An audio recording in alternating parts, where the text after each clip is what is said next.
This is Georgia Raisman. I'm here on Front Up with Gabrielle Gould, longtime Nantucket community member, and most recently the executive director of the Nantucket Music Center.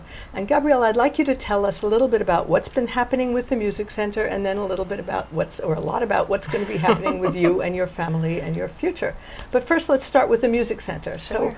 So, the Music Center has undergone a few changes in the last year. So, tell us generally about that. Give us a little background on the Music Center generally and tell us where it is and where it's going. Absolutely. Nantucket Community Music Center was founded 43 years ago. Remained, like so many arts organizations on this island, homeless, so therefore sort of banding about between different buildings, most notably the Pin building on Center Street, which was a fantastic home for the Music Center for a while, but they had to move out every summer. So in the summer you'd end up losing students, you'd end up losing faculty, it was just couldn't maintain. About 5 years ago, the organization known as Remain on Nantucket saw the need and helped fill it by building a beautiful state-of-the-art music center at 56 Center Street, which is where we now reside. Remain are probably the most wonderful landlords you can ever imagine, but they are that. We don't own our building, and we have operating costs just like every other nonprofit on the island, which we, of course, supplement through what we do, which is lessons and fundraising, et cetera, et cetera. So, how many students are there? We have over 187 year-round students and 40 summer students, and they range everywhere from, we do a Mommy and Me class that begins at about 1.5 years old, all the way up to our oldest student, who is about 100. Is that right? Mm-hmm. Good heavens. Yeah. And the teachers are drawn from island musicians? Yes. School teachers? Currently, we host 17 faculty members. 3 of them are visiting from off-island. We have an apartment in our building, a little studio apartment where we can house faculty, which of course 30 miles out to sea is imperative with weather, et cetera, et cetera. And then we also have a virtual maestro program, which is an online program that we can work with faculty from Cape Cod, Conservatory, really all over the world, but that's who we're working with presently. So you can bring students who are getting further advanced training than you otherwise could on the island? Exactly. That is the idea. And how many children take advantage of that? Virtual maestro. Out of the virtual maestro, we really are only doing virtual maestro with our horns, brass, and with a couple of advanced piano students. Virtual maestro, from my understanding, and I'm not an expert by any measure, it's not really something that you do with a beginner student ever. No, I would imagine not. Or even intermediate. So it's the more advanced students. And of course, trying to find a horns teacher on Nantucket has proved difficult. So like my son takes trombone, he does virtual maestro. I would say he's a beginner, but it's a little bit different. Violin, it's all about touch and feel and placement. Trombone, it's in your lips and it's being played, so it works well. So your faculty members are mostly here, some off-island. Mostly here, The ones off-island, do they fly in and out, or do they come for extended periods of time? We boat in and out. The High Line is very important to us, and we do try and get them here for 2 or 3 days at a time, depending on what their course load is. But one of our piano teachers, who is a visiting member, she has 38 students. Wow. So she is full on Monday, Tuesday, Wednesday, and then goes back home. Wow. So. Oh my gosh. I know, it's a lot. So is there no music instruction in the public schools at all? Oh no, the public schools are great. The elementary school has sort of classic, young student music through 4th grade, and then in 5th grade you can join band, and they do sort of, they bring the high school band students in and they play the instruments, and the kids go, oh, I want to play the saxophone, and the parents go, no. So 5th grade they get band. What does happen is that in middle school it becomes an elective and not something that every student can take. So you get sort of put in front of you, they can take a language or they can do band. Oh, that's a very They can hard. do chorus or they can do band. Yeah. So that's where we come in. And also,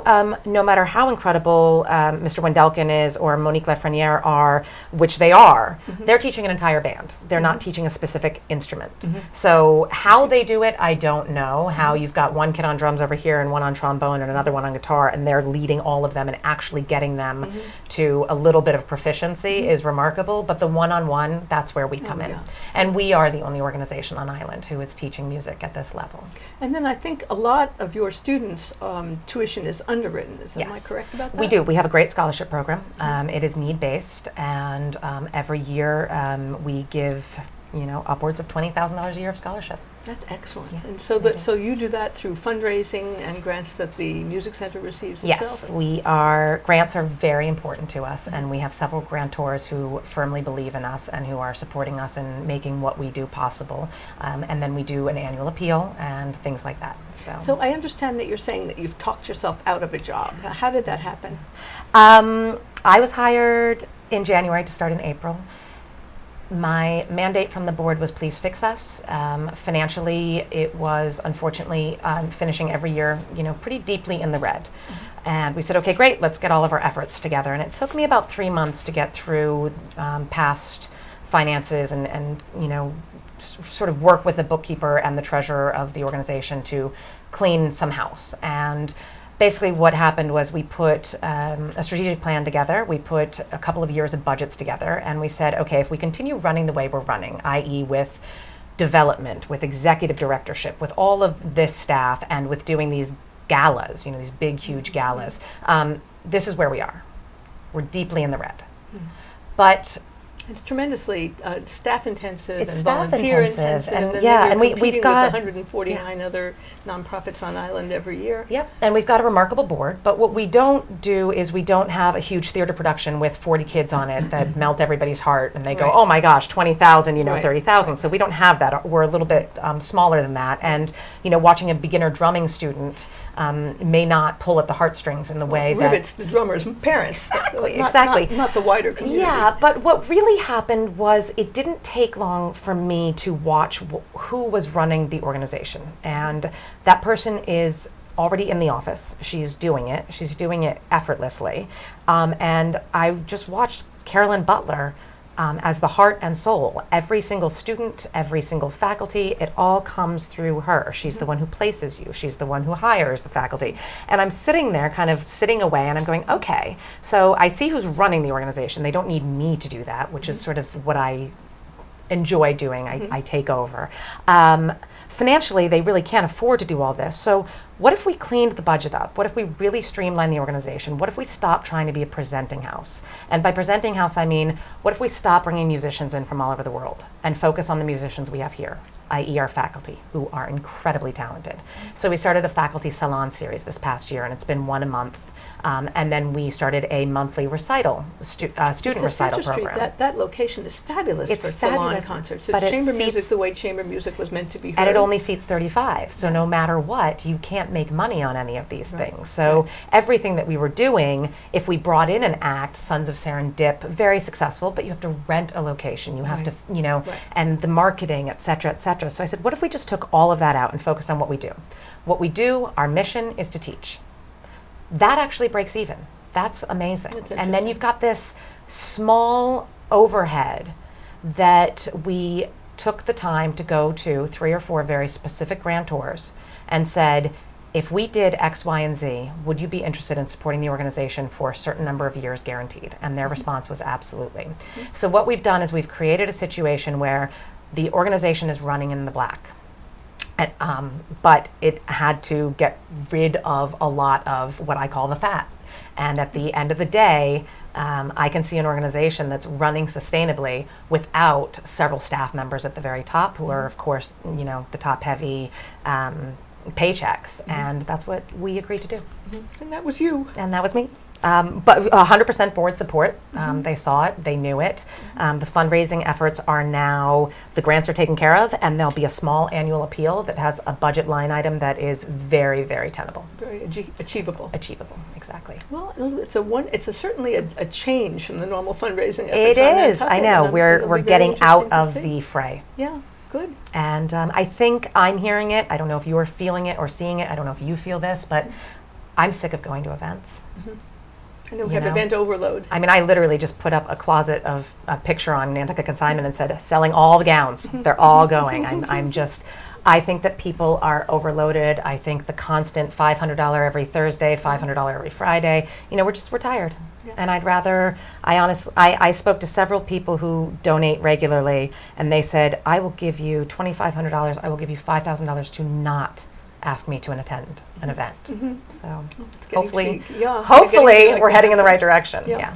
Well, in view of all that, and I guess it was parallel to all that, that you and your husband decided that Atlas was going to come to an end, which a lot of people were very sad about. Thank you. I think it kind of went in parallel with other issues about parking, about lunch, about the rest of it. So what's the next step for you all? So when I took this job, our plan was to move Atlas into town. Our lease is up, and we were going to spend the winter rebuilding Atlas in an in-town location and reopen and commit to the island, because I had committed to the music center for at least, I was hoping, 5 years.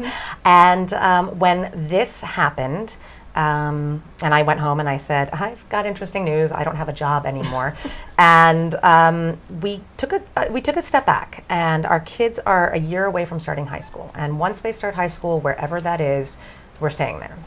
And the question was, am I going to, am I the roving executive director? And I know when I took the position at the music center, there was, she wears so many hats, she keeps changing herself. And I was like, I don't see changing. I think art and whether it's theater or music or it's all part of the same thing. So, but I didn't relish the idea of just going on to another organization. And so I said to Brant, I have a really crazy idea. Let's leave and travel the world. And he said, that's insane. And I said, no, sailing around the world would be insane. I said, what if we did it differently? And I started looking immediately at volunteer opportunities, and I applied to 7 that were family friendly. We were accepted to all. Brant immediately crossed off anywhere that was close to anywhere that had Ebola. Smart man. And took us out of Nicaragua. And we were left with a couple of choices, and we chose the God's Child Project in Guatemala, sort of blindly, not knowing that there were real connections to Nantucket, which we have since learned and have had great conversations with people who are heavily involved. How interesting is that? What are the Nantucket connections? The Sally Nash, the Nash family, has a huge connection with it and helped start it and has done a lot of work down there. The Rachel Hobart and Ed Toole did a mission down there, so we've had a chance to talk to them about what it was like for them to bring their kids down there. John Knox Johnson and Sandy have worked down there with the organization. So it sort of went from this, oh my goodness, nobody's ever done this on Nantucket to, this is kind of, How funny. Yeah, so, which I think helped smooth out any, ripples of concern and, are you putting your children in danger when you go and do something like this? The answer is no, we're not. So what does that project actually do?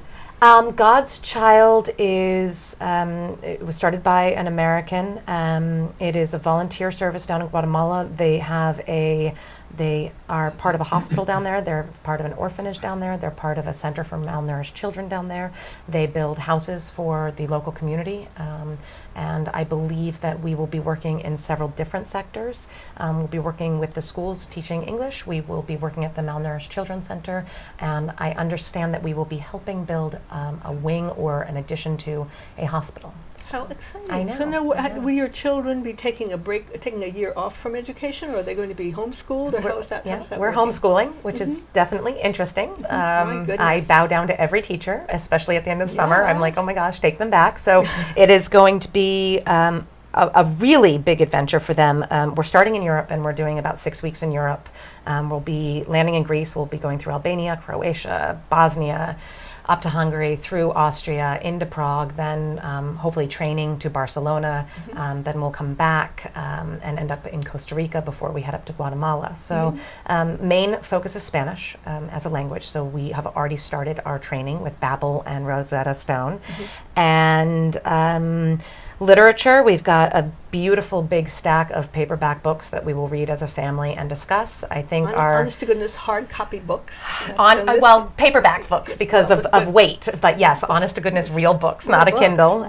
We do have a laptop that will be traveling with us because we will be doing the math portion of education online. I was because wondering how much of the academic requirements you could do online. Even if you're a math person, which I consider myself to be, math is done run so differently now that I Yeah. don't really Yeah, feel that we totally. have that ability. And then I feel like we're going to get geography and some world history covered. Yeah, you certainly will. Yeah, so that's part of the very plan. exciting. And we're traveling with paper maps, so the kids, we have a rental car, a little Peugeot, I can't, and the kids will be the ones dictating where to turn right and which exit to take, and Paper maps, oh my gosh. so you can get them on a website. I noticed, I mean, we've been talking about this recently. Everybody's using GPS, Yeah. everybody's using Google Maps or Apple Maps, and the result is that nobody has a sense of direction. Not at all. Nobody knows where north is. Yeah. Nobody knows what direction you Yeah. might turn just out of Yeah. whatever your innate I sense know. of direction is. So we will have a So that's smartphone with good. us, but we are going to try to not use it and A rely. smartphone? We have a smartphone. One smartphone for all four of you? One smartphone. Oh my Yeah. gosh. Yeah. So Yeah. you're really almost going off the grid. A little bit. Yeah. Well, this should be Yeah. very and interesting. we're on an incredibly tight budget, so Are you it's blogging? we're Or at least keeping a journal? I know. I'm definitely keeping a journal. I think we're stepping off of social media at the end of the month, so we might do a blog to keep our family and friends informed of where we are. Oh my gosh. Yeah. Well, Gabrielle, what an adventure. This is really kind of Yeah. astounding. So your sons are, what, 13? They are 12 and 14. 12 and 14. Oh my gosh. Yeah. One is thrilled, one not so much. Ugh. You know. And then when you come back, are you coming back to Nantucket? No, we are. Well, we haven't decided where we're coming back to, but we're not coming back to Nantucket. Oh my gosh. I know. So we're saying I goodbye know. to you. I have family here, so we'll always be able to have a place to come and visit. But I think I want the kids to see that. I want them to see that there's a world out there, of course, and travel has been really important to us our whole lives. But I think I want them to see sort of what another community is like. I think being born and raised here can. There's a lot of failure to launch. I think kids get out in the real world and their starter job is not $20 an hour, and they go, well, I'm going back to Nantucket. And I totally get that. It's a beautiful place, and if someday our children want to return here and live, I think that that's fantastic, and we'll definitely come visit them. So. That's very exciting. Well, thank you so much for being Thank with me you. today. Thank It was you really for wonderful to hear hosting about all me. of these Thank plans. you. And I look Yeah. forward to being one of those family and friends that gets the You blog absolutely notice. will be. That would be Absolutely. great. Thanks, Thank Gabrielle. you. Bye, I'm gonna Georgia. miss you. Thanks. I know. Thank you. But there's so much about this island that we love.